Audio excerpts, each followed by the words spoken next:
Estamos de volta e com uma boa notícia. O Luciano Viana, presidente do Americano, está se recuperando agora em casa. Ele que ficou internado por 3 dias com uma pneumonia, até se afastou aí da presidência do clube, já está em casa e está se recuperando.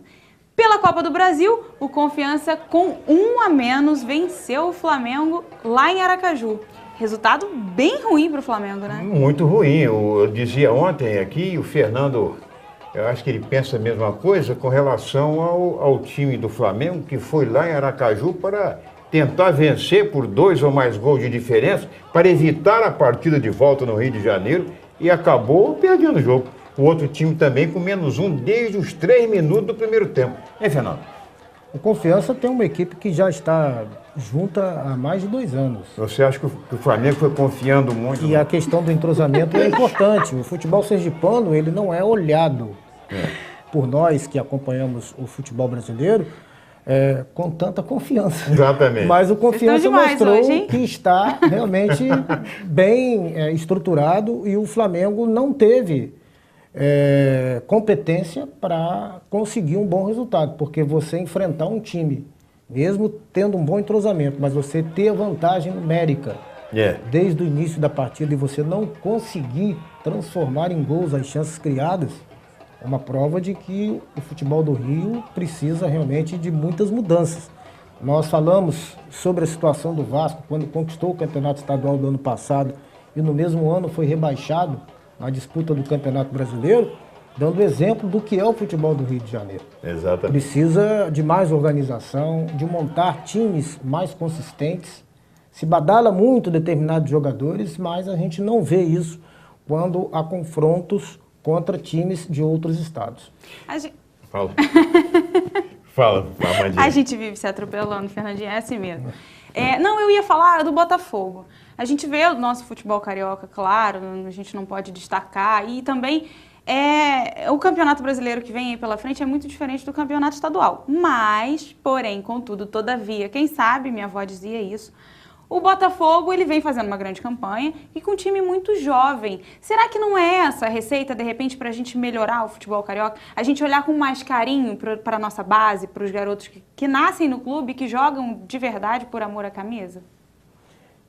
Quando se fala em campeonato estadual, eu tenho uma opinião muito clara. Eu sou contra as competições estaduais longas. Você tem que fazer um campeonato mais prático, mais objetivo e com uma expectativa maior por parte do público. Se você quer fazer um campeonato longo, que você possa abrir espaços para o interior, para fazer com que os times da capital eles entrem com aquele espírito de competitividade, como ocorre em São Paulo, onde não se tem vergonha de jogar no interior, onde ninguém se acanha, né, de ver o interior prosperar. No Rio é diferente. No São Paulo você vê que o Red Bull, o RB Brasil, né, e por exemplo, o São Bento estão liderando a chave lá, pô. Porque o interior ele é valorizado e cria um regime de competição mais forte. O que ocorre no Rio? Há um costume dos grandes de não jogarem em determinadas praças no interior. Todo mundo só quer jogar no Maracanã, no Engenhão, no Estádio da Cidadania e, por opção, o Estádio Cláudio Moacir em Macaé. Ninguém está podendo agora usar o Engenhão nem o Maracanã. Vocês podem raciocinar. No Campeonato Brasileiro, de repente, as coisas podem mudar. Por quê? Porque você sabe, né, que jogar em determinados lugares que você não tem o costume de ir, mas que você vai lá e busca e traz um bom resultado, isso te dá um outro espírito para você disputar uma competição mais forte.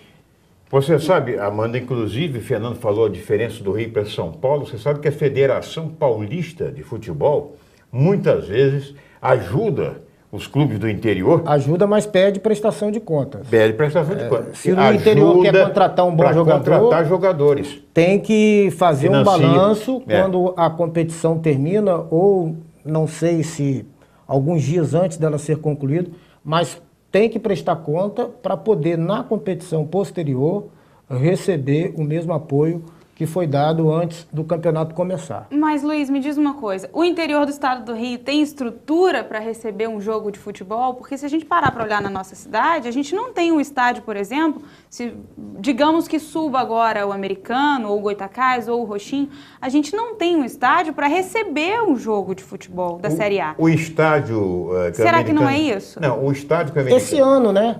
E ano passado, porque agora, em outros tempos nós tínhamos o Godofredo Cruz, que chegou a ser vetado, perfeito, e com todas as condições para oferecer jogos de grande porte. Nós tivemos agora, recentemente, a partida do Fluminense contra o Friburguense em Friburgo. Eduardo Guinle. No estádio Eduardo Guinle.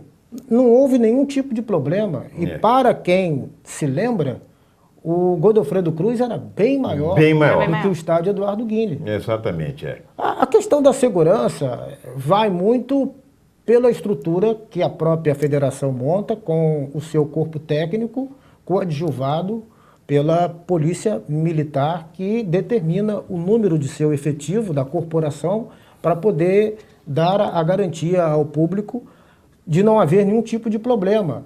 E atuando sempre com a medida preventiva de neutralizar qualquer atitude de vândalos, principalmente porque hoje você tem o GEP, que é o Grupamento Especial de Polícia Militar nos estádios. Eu não vejo nenhuma normalidade. Cria-se dificuldade porque há uma comodidade, né, dos grandes clubes e também da imprensa da capital. Tudo bem. Que não gosta de viajar para acompanhar jogos no interior. Mas a gente tem bons estádios? Hoje, não, Amanda, mas nós já tivemos. E quando havia determinados vetos, a gente se assustava com a posição que era dada, digamos, o Corpo de Bombeiros. Os laudos não podiam sair de Campos, somente os laudos da capital é que tinham validade. E teve uma vez até que houve um problema nosso lá, numa vistoria no Godofredo Cruz, porque eu estava acompanhando, e eu não tinha que dar opinião nenhuma, mas eu estava junto e a moça que veio do Rio de Janeiro, quando falava, ela interagia com a gente e isso me deu a oportunidade de opinar. Quando foi vetado 2 laudos da Corporação de Campos, e eu fiz a seguinte abordagem: o Estado não é o mesmo, a corporação não é a mesma, por que esse veto? Então, digamos, se acontecer um incêndio dentro do estádio, o bombeiro do Rio é que tem que vir para apagar ou é o de Campos? E isso gerou uma insatisfação e eu até tive que sair para evitar problema. Não me cabe discutir com ninguém, mas me cabe apresentar exemplo, principalmente quando é de forma convencional. E Campos perdeu a sua identidade de receber nos últimos anos, antes da venda do Godofredo Cruz, por detalhes que eu não conseguia engolir. Vamos a uma situação simples. O estádio Romário de Souza Faria, o Marrentão, em Duque de Caxias. Sim. Você não tem que passar pelo público para chegar ao campo? Os vestiários, eles não recebem nenhuma proteção que permita, né, um determinado espaço ocupado pelo atleta sem que ele seja atingido pelo público. Exatamente. E é liberado. É liberado. Não tem cabine, é uma laje. Você fica exposto ao tempo, não tem uma estrutura de transmissão. E não recebe jogos. Amanda, apenas, Fernando, você está falando em estádio só para poder, rapidinho ali, já está completando o horário ali, mas é o seguinte, é que vem aí o jogo Campos e Americano, esse jogo, Fernando, você viu lá o jogo Campos e São Cristóvão? Eu acho que o estádio Ângelo de Carvalho não comporta, na minha opinião, receber esse jogo, toda a torcida do Americano. Isso já foi dito, com todo respeito ao presidente Márcio Reinaldo, que vem fazendo até um bom trabalho. A gente sabe do sacrifício do Campos em colocar o time em campo. O bom trabalho do Rafael Soriano credencia o Campos a realizar uma grande campanha, mas a estrutura de estádio para um jogo desse nível, infelizmente, o estádio Ângelo de Carvalho, que nos anos 60... já foi a casa do Americano. Exatamente. Perfeito.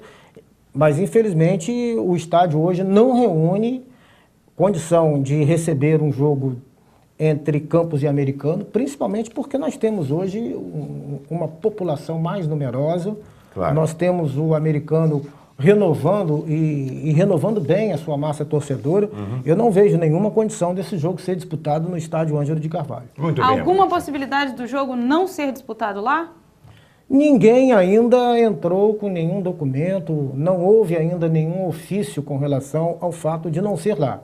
Primeiro porque o campus é que tem o mando de campo. Então, se o americano entender que não há essa condição, tem que ser feito um trabalho de enviar um documento à federação para ela mandar uma equipe técnica a campus e aí sim fazer uma avaliação conclusiva. Bom, só lembrando a você o seguinte, já que o tempo está esgotado, eu só lembrando o seguinte, não, para poder pegar a deixa é o seguinte, é que o jogo, ano passado o campus, nos primeiros jogos que não estava liberado o Ângelo de Carvalho, na Série C, disputou em Macaé os jogos dele. E outra coisa, o presidente Marcinho me disse que o relacionamento com o Goytacás é muito amistoso. Não sei então, se de jogaria repente, lá. acontecer esse jogo no Arizão seria uma boa opção. Exatamente, deixa de ser. Fernando, obrigada pela sua presença. A gente vai para o intervalo rapidinho e volta já já. Não sai daí.